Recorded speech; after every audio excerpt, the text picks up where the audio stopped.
여러분 안녕하십니까, 진성호입니다. 정관계 로비를 통해서 불법적인 이익을 취득하려는 사람들이 있습니다. 자, 지금 1조 5천억 원대의 규모 라임 사태에 이어서 이번에는 라임 사태와 판박인 5천억 원대의 환매 중단 위기에 몰린 옵티머스 사태가 벌어졌습니다. 자, 옵티머스 자산운용의 최동욱 전 검찰총장, 이현재 전 부총리 등의 이름이 자문단에서 발견됐습니다.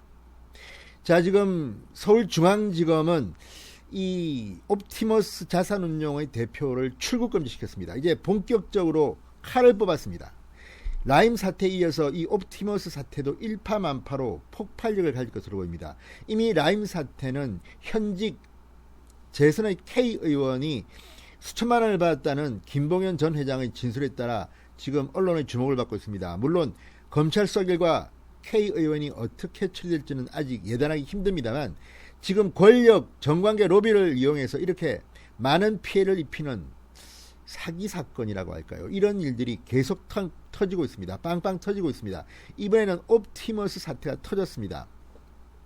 자, 이 회사가 운용하는 사모펀드 자금 대부분이 특정인과 관련된 최소 4곳의 대부업체 사모채권에 투자된 것으로 알려진 가운데 옵티머스가 이들 인사들을 투자자금 유치에 얼굴마담으로 활용한 게 아닌가, 이런 의혹이 증폭되고 있습니다.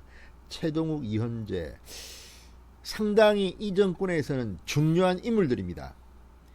자, 이 사태는 앞으로 또 어떻게 굴러갈까요? 윤석열 검찰은 제대로 옵티머스 사태를 수사할까요? 지금 라임 사태는 윤석열 검찰총장이 이 검찰 인력을 대폭 강화해서 이 본격적으로 의욕적으로 수사하고 있는 사건입니다. 여기에는 지금 친노 인사, 청와대 전 행정관은 이미 구속됐습니다.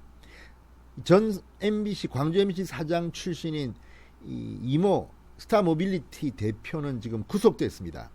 이런 가운데 이번에는 불똥이 라임 사태에 이어서 판박이 쌍둥이 같은 모양의 옵티머스 사태로 번지는 모양입니다. 자, 이 정권 도대체 어디로 가려는 걸까요? 진성호의 직설 시작합니다. 방송에 앞서 아직 진성호 방송의 구독자가 아니신 분들은 붉은색 구독 버튼 꾹 눌러주십시오. 더 좋은 방송으로 보답하겠습니다. 자, 이거 문제가 커지고 있습니다. 이 디지털 타임스 단독 보도입니다. 옵티머스 자산운용의 고문과 펀드 컨설팅을 하는 자문단 리스트에 최동욱 전 검찰총장, 이현재 전 부총리 등이 지난해 말까지 이름을 올렸던 것으로 드러났습니다. 이 밖에 양호 전 나라은행장도 고문 및 펀드 기획 지원을 해온 것으로 드러났습니다. 전직 고위 관료들의 이름이 왜 오를까요? 이들의 신뢰도를 이용해서 허위로 사업을 하려는 그런 의도로 판단됩니다. 자, 문제는 이 전직 고위 관료들 최동욱, 이현재 이런 사람들이 워낙 유명하기 때문에 이용하는데 본인이 승낙을 했는지, 또 승낙했다면 돈은 얼마나 받았는지, 이런 것들이 지금 베일에 쌓여 있습니다. 검찰 수사 결과 어떤 일이 벌어질지 아무도 모릅니다. 옵티머스가 그냥 유명 전직 관료들의 이름만 이용했는지, 아니면 적극적으로 돈을 받고 활동을 했는지도 들여다봐야 합니다. 그렇지만 이렇게 이름이 드러나 있는데 아무런 보수도 안 받고 이름을 올렸겠습니까? 이 디지털 타임스의 보도가 맞다면 말입니다. 자, 정상적인 자문인 경우에도 중소형 금융사를 하더라도 이 업무량에 비해서 상당히 높은 보수를 받는다고 알려진 이 고문 꽃보직이라고 평가받고 있다고 합니다. 전직 고위 관료들이 실제 자문역을 맡은 경우가 왕왕 있는데, 금융사 입장에서는 실제 다양한 문제에 자문도 없고 필요한 경우 당국에 자신들의 입장을 전하는 로비 루트로도 활용할 수 있습니다. 지금 지난번 라임 사태에서도 보듯이 라임 자산운용의 경우에도 이 광주 MC 사장을 지낸 이모 씨를 영입함으로써 이 사람을 통해서 정관계의 폭넓은 로비를 한 흔적이 남습니다. 벤처 승용차에 수천만 원씩 현금 다발을 들고 다니면서 뿌렸다는 증언이 나오고 있습니다.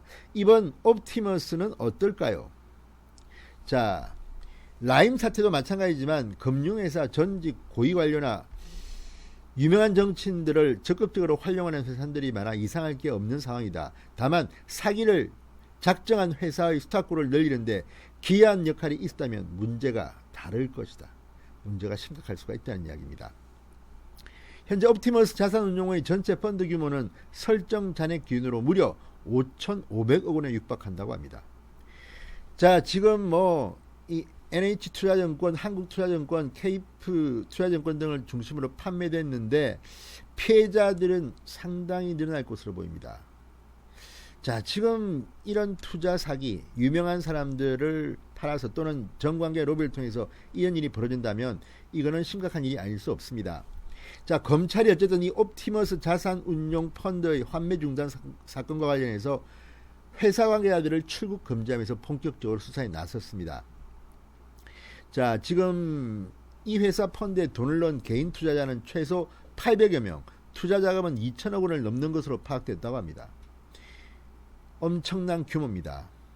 자, 서울중앙지검 조사 일부 옵티머스 운용 대표 김모 씨와 이사 윤모 씨, 송모 씨 등 회사 관계자들을 출국 금지 조치했다고 연합뉴스가 방금 전 보도했습니다. 지금 옵티머스 사태도 일파만파로 커질 모양입니다. 이 과정에서 또 다른 정관계 로비는 없었을까요? 이 회사는 공공기관 매출 채권에 투자한다면서 투자자들로부터 수천억 원을 끌어모은 뒤 서류를 위조해 실제로는 대부업체와 부실기업 등에 투자한 의혹을 받고 있습니다. 이런 일이 가능하다는 것은 그만큼 믿을 만한 뭔가 있다는 것인데, 자, 이 지금 금융당국은 어떻게 이런 선의의 피해자가 수천억, 심지어는 라임 사태는 조 단위로 터지는데도 묵인할 수가 있습니까? 이런 일들이 과거에 벌어졌으면 난리가 납니다. 그런데 지금 보도도 제대로 되는 것 같지 않습니다. 제가 볼 때는 비중 있게 다루지 않는다는 말입니다. 이거 상당히 큰 사태가 될 것으로 보입니다. 자, 지금 이 사건을 보면 이 회사의 펀드 설정 잔액이 5,355억 원인데 대규모 환매 중단 사태는 지금 현실화하고 있습니다. 자, 그렇다면 여기에 투자한 개인 투자자들의 피해가 걱정입니다. 지금 이 경우에는 상당히 큰 돈을 지금 투자하고 있다고 합니다. 1인당 평균 2억 6천만 원에 달하는 돈을 투자했다고 합니다. 자, 관련자들을 소환 조사하면 앞으로 어떤 일이 벌어질까요? 지금 보니까 그 명단을 잡으니까 자문단 현황이라는 이 옵티머스 자산운용의 표에 보면 최동욱 분명히 남아 있습니다. 제42대 서울고등검찰청 검사장, 대검찰청 검찰총장, 서평 변호사, 법률자문, 펀드 컨설팅, 그 외에도 김진훈 장군이 나옵니다. 대한민국 육군중장, 건군 60주년 기념사업단 단장, 경영지원 펀드 컨설팅 김진훈, 이현재 경영지원 펀드 컨설팅 대한민국 부총리, 제37대 재경부 장관, 제1대 금융감독원 원장, 양호 펀드기획 지원 해외투자 컨설팅 나라뱅크 은행장. 자, 이 사람들이 지금 허위로 이렇게 자문단에 이름을 올렸다면 거꾸로 이 사람들이 이 옵티머스를 고소해야겠죠. 그렇지만 지금까지 조용한 것을 보면 지난해 말까지 이 사람들이 이름을 올렸다는 것은 뭔가 무슨 일이 벌어졌을 가능성이 높다는 겁니다.